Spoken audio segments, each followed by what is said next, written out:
সংসারের মায়াজালে নিজেকে এতটাই জড়িয়ে ফেলেছি যে সারাদিন কাজের মাঝেও একটু শান্তি অনুভব করি। Hello everyone, good morning. কেমন আছো তোমরা সবাই? আশা করি সবাই ভালো আছো। শিউলি লাইফস্টাইল ব্লগে আরও একবার ওয়েলকাম আমার নতুন ভিডিওতে। তো প্রত্যেক দিনের মতো আবার চলে আসলাম তোমাদের সামনে। এখন দেখো সকালবেলা ঘুম থেকে উঠে পড়েছি, ওই 5:30 6টা বাজে। তো উঠে দেখো আমি কিন্তু এই যে বাসি ঘরটা ঝাড় দিয়ে নিচ্ছি। আর এখন গরমকালে না 5টা 5:30 বাজলেই মানে জানলা দিয়ে এত পরিমাণে রোদ্দুরে উকি দেয়, এমনিতেই কিন্তু ঘুমটা ভেঙে যায়। তো ওই জন্য উঠে পড়ি যে না, গরমকাল যত তাড়াতাড়ি উঠবো, উঠে কাজ শুরু করব ততই ভালো। আর বেলা হয়ে গেলে কিন্তু কাজের এনার্জিও থাকে না, আর গরমে তো একদমই ইচ্ছা করে না। আর বেলা পড়ার সঙ্গে সঙ্গে কিন্তু গরমের তাপটা অনেকটা বেড়ে যায়। আর সকালবেলা উঠলে না একটা হালকা কিন্তু মানে ঠান্ডা আবহাওয়া থাকে, মানে ঠান্ডা ঠান্ডা ওয়েদার থাকে। সেই ওয়েদারে কিন্তু মাইন্ডটা ফ্রেশ থাকে, কাজের কিন্তু অনেকটা এনার্জিও চলে আসে। তো এদিকে কিন্তু আমার হাজব্যান্ড ঘুমাচ্ছে, আর আমি এদিকে ঘরটা ঝাড় দিয়ে নিচ্ছি। আর ওরা যতক্ষণ ঘুমাচ্ছে ততক্ষণ কিন্তু বাকি যতটা কাজ পারি করে নিই, উঠে গেলে তো আর করতেই পারবো না। আর এখন গরমকাল, তো কেউ আর বেশিক্ষণ কিন্তু বিছানায় থাকতে চায় না। মাম্মামও কিন্তু উঠে যায়, আমাদের সাথে সাথে কিন্তু দুজনায় উঠে যায়। তো কিছু করার নেই। এদিকে কিন্তু মাম্মামের কিন্তু সামার ভ্যাকেশনের স্কুল ছুটি পড়ে গেছে। মানে বুঝতেই পারছো সকালবেলার চাপটা কম, কিন্তু সারাদিন কিন্তু কাজ আর শেষ হয় না। আসলে সকালবেলা স্কুলে যাই, হাজব্যান্ড বাড়ি থাকে না, কিন্তু সকাল সকাল কাজগুলো হয়ে যায়।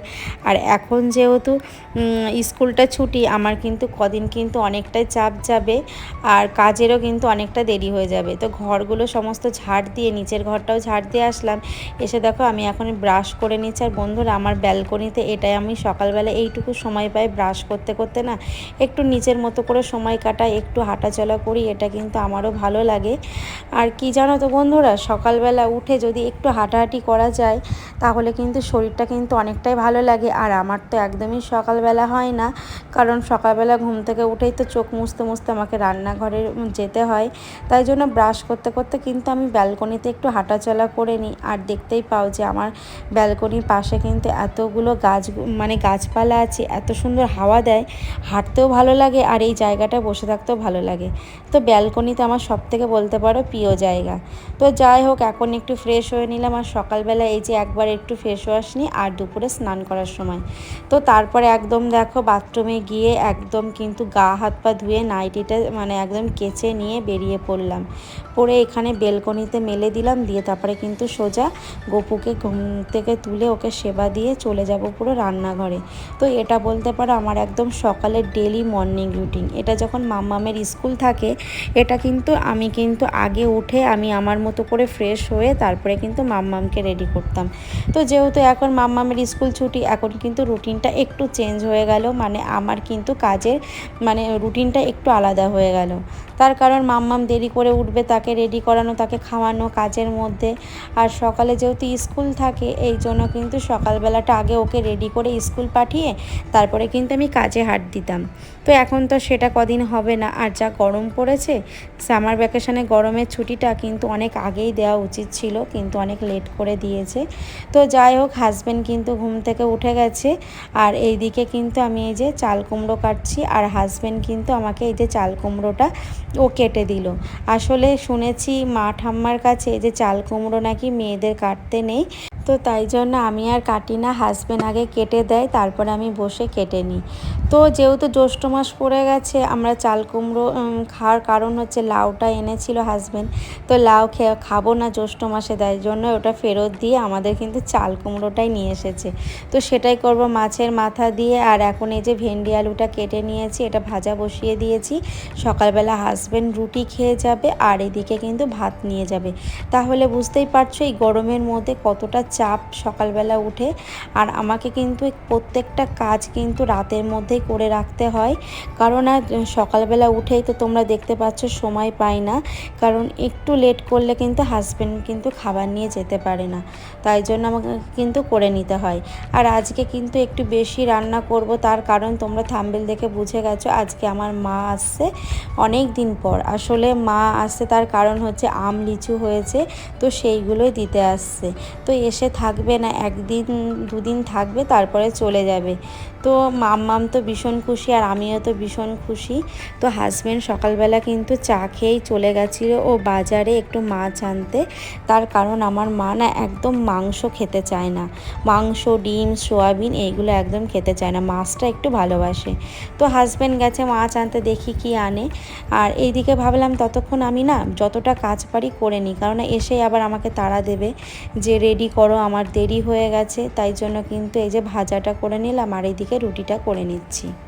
তো আস্তে আস্তে যতটা পারবো ততটাই করে নেবো। আসলে একা তো তোমরা বুঝতেই পারো একার মধ্যে কতটা চাপ থাকে, কতটা চাপ নিয়ে কাজগুলো করতে হয়, তাও আবার এই গরমে। আর মামামের যেহেতু ছুটি আছে ওই জন্য মন ভরে সকালবেলা 8টা-9টা পর্যন্ত ঘুমায়। তারপরে উঠলে ওর পেছনে ছুটতে হয়, কারণ ওকে রেডি করানো, ওকে ফ্রেশ করিয়ে খাওয়ানো, ওর হোমওয়ার্কগুলো পড়তে বসানো, এইগুলো সময় আমাকে বার করতে হয়। আর তাই জন্য কিন্তু আরও সকালবেলা আমি কাজগুলো এই সামার ভ্যাকেশনে ছুটির জন্য করে নেব, তাহলে বাকি সময়টা মাম্মামের সঙ্গে সময় কাটাতে পারবো। আসলে বেচারা তো ঘর থেকে তো বেরাতেই পারে না, আর এখনের দিনে জানো তো বাচ্চাদের পড়াশোনার এতটাই চাপ যে তাদের কিন্তু খেলার সময় নেই। তাই ঘরে যতটা টাইম আমি থাকি ওর সঙ্গে সময়টা কাটাই। তো হাজব্যান্ড এদিকে মাছ নিয়ে চলে এসেছে, এদিকে আমি ডালটা বসিয়ে দিয়েছি, আর এদিকে কিন্তু মাছের ঝোলটা করছি পেঁপে আলু দিয়ে, একদম পাতলা মাছের ঝোল। আর কালকে চিকেন ছিল সেটা দিয়ে ভাবছি রুটি দিয়ে খেয়ে নেব। তো হাজব্যান্ড কিন্তু এই যে মাছের ঝোল নিতে পারলো না, মাছ ভাজার ডাল তার সঙ্গে ভেন্ডি আলু ভাজা নিয়ে গেল, আর এদিকে কিন্তু রুটি ভেন্ডি আলু ভাজাটা খেয়ে গেল। আসলে ও ভেন্ডি আলু ভাজাটা এত পরিমাণে পছন্দ করে যে ওটা দিয়ে যদি তুমি সারাদিনে যে কোনো খাবারের সঙ্গে দাও খেয়ে নেবে। তো তারপরে এইদিকেও বেরিয়ে যাওয়ার পর মাছগুলো ভালো করে ভেজে নিয়ে মাংসটাও গরম করে নিলাম, রুটি দিয়ে আমি আর মাম্মাম খাবো। আর এইদিকে ভাবলাম চাল কুমড়োটা বসিয়ে দিই, দিয়ে এইদিকে কিন্তু এই যে মাছের মাথাটাও ভেজে নিয়েছি। আসলে মা আসবে দুটোর সময়, 2-3টের মধ্যে চলে আসবে, 12টার ট্রেন ধরবে। আর আমার বাপের বাড়ি যেহেতু অনেকটা দূরে, পুরো 3 থেকে 4 ঘন্টা সময় লেগে যায়। আর এই গরমের মধ্যে জার্নি করে আসছে বুঝতেই পারছো। তাই জন্য কিন্তু এই যে গরম গরম রান্না করে রাখছি, আসলে অনেক সকালে করলে না খাবারটা নষ্ট হয়ে যাবে, তাই জন্য কিন্তু একটু দেরি করেই রান্না করছি। আর দেখো এদিকে কিন্তু মাম্মামকে খাইয়ে দিয়ে আমিও কিন্তু খেতে বসে গেছি। আর ওকে হোমওয়ার্ক করতে দিয়েছি ফ্যানের নিচে ঘরে, তো রুমে বসে করছে আর আমি বারে বারে গিয়ে দেখছি। তো রান্না করছি, সব কিছুই করছি, তার সঙ্গে কিন্তু মাম্মামকে কিন্তু মানে হোমওয়ার্কগুলো দেখাচ্ছি, মানে মাম্মামকে সময়ও দিচ্ছি। তো এক হাতে কিন্তু সব দিকেই আমাকে ম্যানেজ করতে হয়। তো দেখো আমার টিফিনটা করতে করতে আমার চাল কুমড়োটাও হয়ে গেছে, আর তার সঙ্গে এই যে ডাল করে নিয়েছি, দেখতেই পারলে আজকের মেনু। তার সঙ্গে চাল কুমড়ো মাছের মাথা দিয়ে ভেন্ডি আলু ভাজা, আর পাতলা করে না একদম মানে মশলা দিইনি, শুধু ভাজা মশলা দিয়ে মাছের ঝোলটা করেছে। আর দেখো কত সুন্দর লাগছে না, দেখে মনে হচ্ছে আমি কোনো মশলা দিয়েছি। না বন্ধুরা, কোনো মশলা দিইনি। আমার মা কিন্তু একদমই কোনো মশলা খায় না। আমাদের গ্রামে বুঝতেই পারছো পুরো বাংলা রান্না, কোনো মশলা ছাড়াই কিন্তু খেতে অনেক টেস্টি হয়। তো যাই হোক, তোমাদের সঙ্গে কথা বলতে বলতে পুরো রান্নাটা করে নিয়েছি আর মেনুগুলো দেখিয়ে দিলাম। এখন আমি এই যে রান্নাঘরটা ক্লিন করছি, তারপরে মাম্মামকে স্নান করাবো, আমিও স্নান করে নেব।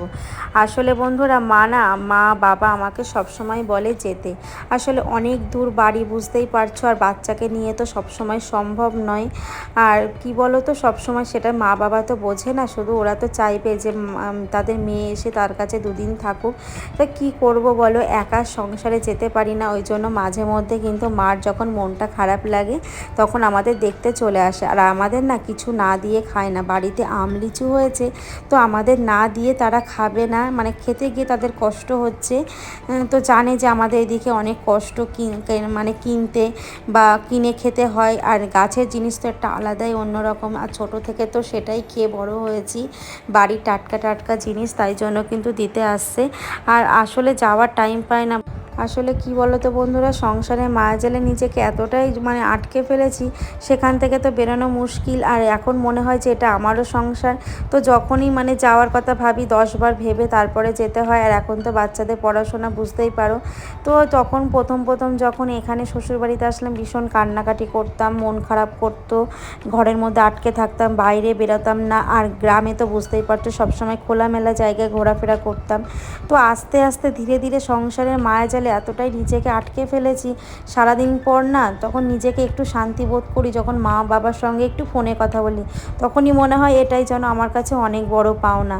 আর এখন আমি বুঝতেই পারি না যে কি করে এত সংসারে মায়াজালে নিজেকে জড়িয়ে ফেললাম। তো এটাই বলো, মেয়েদের কিন্তু সময়ের সাথে সাথে সব কিছুই পরিবর্তন হয়, তাই না? তো তারপরে কিন্তু স্নান করে পুজো দিয়ে এখানে কিন্তু মেয়েকে খেতে দিয়ে দিয়েছি। আর তারপরে কিন্তু আমিও ওয়েট করছিলাম, আমি খাইনি, 3টে বেজে গেছে। আর মা দেখো চলে এসেছে, এসে তারপরে মার সঙ্গে একসাথে দুজনে মিলে খাওয়া দাওয়া করলাম। করে দেখো মা কি নিয়ে এসেছে সেটাই তোমাদের সঙ্গে দেখাচ্ছি। দেখো বাড়ির টাটকা লিচু এনেছে, তো দেখতেই পাচ্ছ এটা আমাদের পুরো গাছের লিচু। আর মা দেখো সব বার করে দিচ্ছে, সেটা দেখো মানে সমস্ত কিছু এখানে দেখতে পাচ্ছ। এটা হচ্ছে পটলের লতি, তার সঙ্গে কিন্তু এই যে ঘ্যাটকোল পাতা, আর তার সঙ্গে মানে পেপুলির শাক, তার অনেক রকমের মানে আম নিয়ে এসেছে 2-3 রকমের। এগুলো কিন্তু বন্ধুরা সব আমাদের গাছের মানে আমাদের বাড়িতে সব কিছু, জানো তো। তো মা এগুলো ব্যাগ ভরে নিয়ে এসেছে, আর আমি সেটাই বলছি, মা তুমি এত ব্যাগ ভরে কি করে আনলে? আর আমার মেয়ে তো দুপুরে একদম ঘুমায়নি, কখন দিদুন আসবে, আর যেই এসেছে এত আনন্দ, আমাকে আর চিনতেই পারছে না। আর আমার মেয়ে আমার মাকে এতটাই ভালোবাসে, আমি যদি কোথাও 10 দিন গিয়ে থাকি তবুও আমার কোনো খোঁজ করবে না। আর দেখো বন্ধুরা, নিজের বাড়ির টাটকা সবজি দেখতেই পাচ্ছ, মনটা সত্যি ভরে গেল। কত দিন আম লিচু বাড়ির গাছের খাইনি, জানো তো। তো যাই হোক, এখন আমরা সবাই বসে গল্প করছি আর লিচু খাচ্ছি। তাহলে চলো বন্ধুরা, ভিডিওটা এখানেই শেষ করছি। আবার দেখা হচ্ছে নেক্সট কোনো ব্লগে। সবাই ভালো থেকো, সুস্থ থেকো, টাটা, বাই।